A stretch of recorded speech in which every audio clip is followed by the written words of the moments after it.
Tune in, the word on the street, ATL. Hey, what's going on? It's your boy Dj94. And I'm Kiki Karew. And we are back after some time, it seems like. It's been a minute. We've kind of been gone, but it's for a reason. It's for a reason. We had some stuff going on. I had to took some time to myself to go out of town. But we are back on Word Streets. We'll be back on our grind for the next few weeks, and we have some future upcoming things we will announce for future shows to come. But if you're not already doing it, if you don't know about us, you can follow us on social media at Word on the Streets ATL on Instagram. Where we'll be posting all of our interviews, all of our show content, as well as anything that we have coming up. So that's a way to keep up with us as well. Right. And if you want to keep up with us individually, excuse me, can't talk today. Then you can do that by following me at __DJ94 and Kiki _Karew. Why do you have so many underscores? I don't know. I just want to differentiate because DJ is a very common name on Instagram. So I just felt like, okay, well, I'm gonna have to stand out somehow. So you did underscore, 2 underscores in the front, 2 underscores at the end of it. Okay. So that's how that worked out. So if y'all don't know, recently, man, we had a chance to actually be a part of TV1's Unsung, the Glenn Jones story. We were live there. We're gonna have some stuff coming very soon for you guys regarding those interviews. So just stay patient with us. They already are out. It's just a matter of me just posting them. But we want to thank Kay Daniels Productions. Kendrick Daniels has always been a supporter of us, and also Glenn Jones and TV1 for having us. It was a great experience for us, and we appreciate it as a whole. But that's all the housekeeping things out the way. We're now going to go ahead and get to the show, man. So we're going to go a different route with our our whole topic discussion that we had for Real Talk with you guys. We did the whole college thing. And I think we're going to talk to you guys today about just professors, those hard professors that you have, the ones that be making you do work on the first day, the ones that, be strict about that cell phone, the one that be trying to block you from graduating, the one that be trying to make you take that class over some BS. Man. Yeah, or they just unorganized, unclear, mismanaged, don't care. Yep. Feel like you're wasting your money, spending thousands of dollars on a class. Most of the time you are. So yeah. So. Right. Now I'm telling you from my experience. Right I feel it, and I've been through that myself personally because I had a couple teachers like that. Especially when I got into my field, I had a teacher that she didn't have a syllabus. She was just making this stuff up as she went. So. She was like, what we're gonna do is, you guys are part of the online. Cause I was a communication, broadcasting, and journalist major, so I did a lot of writing. So her class was basically we were the Western Carolina journalists, which means that we were covering stuff around campus. Yeah. And so she didn't have a grading criteria of how she was gonna, split up everything. So participation and attendance was obviously 25%. She said that out the way. So I was like, okay, I'm not gonna miss the class that much. Right. But, she was just giving us the hard time. And then when we turned stuff in, she was very inconsistent with her grading. Certain people get A's, and we're just okay, cool. We would do work, and then she would put her opinion into it. It's this is not what I'm looking for. It's not what I'm looking for. It's good. You should have stated that in the beginning. Put it in the syllabus, put it on the rubric for the assignment. You should have stated this is what you do and do not want, especially if a student puts in the effort to meet with you prior to when the assignment is due. And then I get a curveball on a grade because you are grading based off opinion instead of constructive criticism. Right. She was one of those, y'all. Just opinion. Just opinionated. I feel like grad school, that's all there is. They grade off opinion because you gotta understand we only write paper based. Mm-hmm. So they're just grading, I don't know. First of all, I don't like anything that I read in grad school. All of it's boring. All of it's stupid. Some of it actually is interesting. I won't lie. I'm just upset right now. But, talking shit, man. But I'm getting, off a title page, I'm getting 8 points because once she said it was late, it was not late. I turned it in to email because I told you. It was a long story, but basically, long story short, she took 5 points as a late. I got 2.5 points in the back, basically debating with her. She took 1 point off because she spelled the class wrong. I downloaded her template for the paper. She spelled it's supposed to be corporations and she spelled a corporation. Knocked off a point. First of all, I was like, you did that, not me. I didn't change your template. Then she deducted, 2 points off my title. Because I said, well, part of my title was like generating and networking. And she knocked me off 2 points because she wanted me to say, I guess, personal networks. That's crazy. That's literally the same really fucking crazy, thing. Man. So that's crazy. Yeah, so don't. I mean, if you want to like argue all the time with your teachers, go to grad school because that's pretty much all you'll be doing is arguing opinion-based grading rubrics, and it's not even on the rubric. There's no rubric. So that's my thought on it. Yeah. I'm just venting. So yeah, man. You know, listen. I had teachers like that even in undergrad.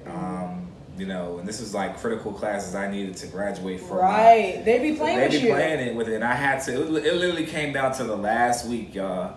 And like, you know, I was doing my work and like God was really testing me that week. Because I'm sitting here like, okay, you know, I'm good. I just got to take my finals. I'm looking good in these classes. Like, you know, 12-week reports came out. I'm looking pretty good. Like, I might be on the dean's list this week.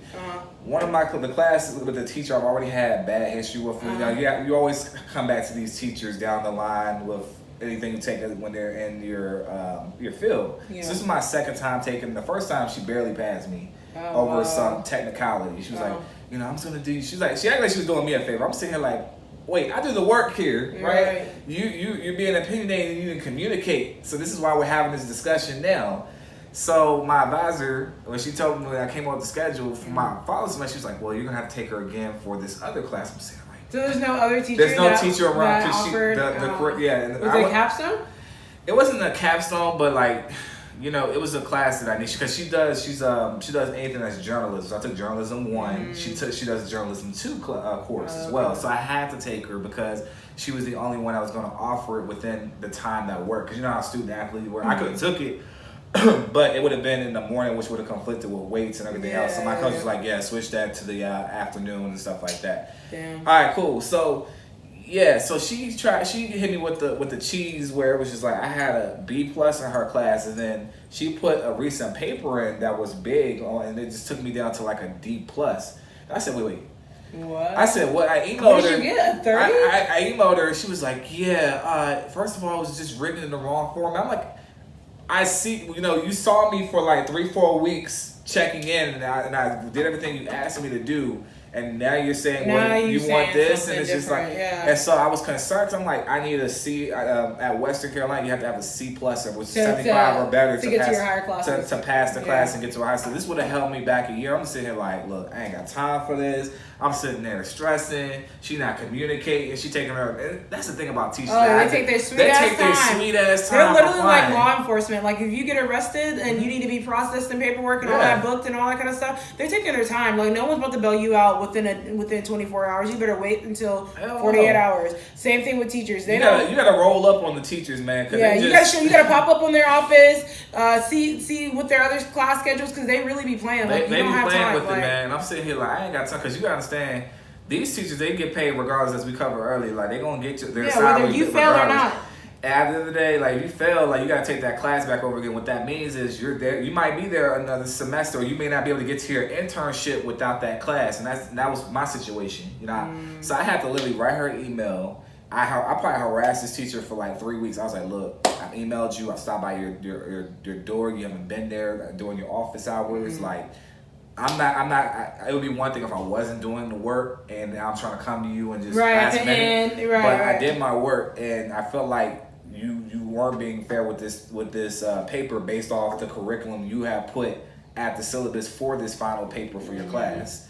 So when she finally got back to me, she sent me this rude email. She was like, well, fine, we can have a sit down, but it doesn't matter. I'm not going to change the grade because I just feel like your paper was very broad and it's nothing in depth. And she gave me an example of one of her favorite because you know every professor, every teacher has their favorite. They can get away with anything for whatever reason. So he did a paper. She tried to compare it. She's like, "This is what I'm looking for." Blah blah. I was like, "Nah, let's have a sit down." So I came in there. I pointed out the facts about the syllabus, about my paper. I said, in terms of the structure of the topic I was doing, it met everything. I went to the writing center. You can see my my tabs of when I went because obviously athletics produced that. When you have a kiosk you have to sign into when you enter in. So I just wasn't having it. So she had no choice but to change the grade because she knew she was just like, well, I just fine. I'll go ahead and change the grade. I was like, cool. She's like, so am I gonna be graded upon this original criteria? She's like, I'll grade and I'll let you know. So I get the grade back, and she has me barely passing the class as a B minus. Now, if you know anything about a B minus,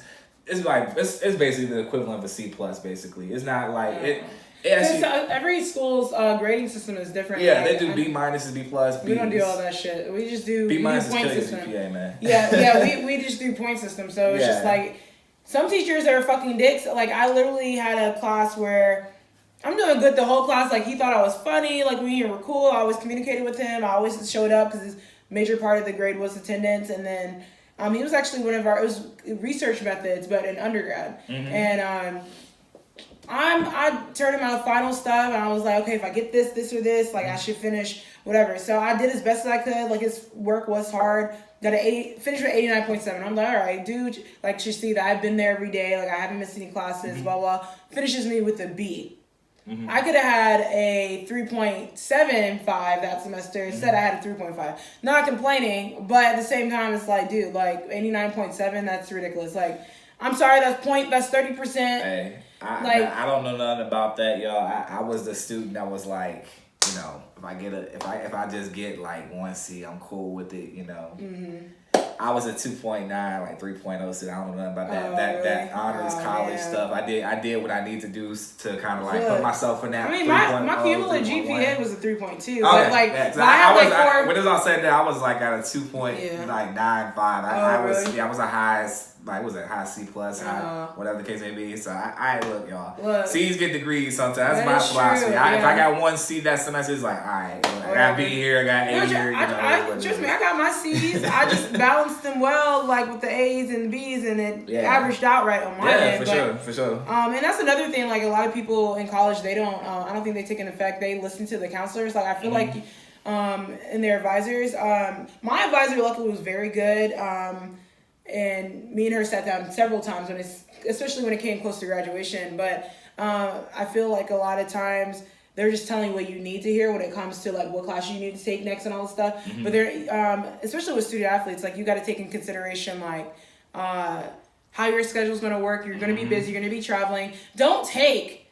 I don't know why people do this, and it never works. You're always going to end up with like 2 C's in these classes, especially if you're anything in the science or the mathematics degrees. Why are you taking biology and a chemistry class and then a pre-cal class in the same semester? You set yourself up for failure. I'm sorry. And then, it's never going to work. Like, especially chemistry on its own. Like, if you're good at it, by all means, by the time, but you got to understand, you got to think about yourself and your schedule. Like, and those labs, too. Labs. Oh, yeah, because chemistry comes automatically with the lab. Typically, and correct me if I'm wrong, I don't know, it was just like this at Western. The only time they had offered the labs were like afternoon to the evening. No, I had morning labs. Yeah, morning. I don't think we did like that at Western. It was at Western. It was like you had labs from like afternoon from 3 till like 8. That's when they offered. 3 to 8? Like the whole class was 5 hours? No, not 5 hours. But those were the block periods. They would do like the labs and stuff. Yeah, I know. So like you would have. So if you took chemistry, I knew chem majors that were like went to their labs and like, oh yeah, it's like I gotta go to lab at 5 o'clock to like 7. Yeah. I'm like, because for me personally, after 2, 3 o'clock, I'm checked out. I'm not. Don't ask me to come back in the evening time. Like, nah. Especially like I'm good on. That's why I couldn't be a chem major. Yeah, I couldn't be no chem major. I'm good on that. But you guys got to take in consideration, like I was saying, like you got to take in consideration your schedule. Like even if you're an athlete or not, like you taking like 2 to 3 hard classes within us, you got to spread it out. And then if you are gonna do that, you make sure you balance it out with some boo-boo classes. Like I honestly.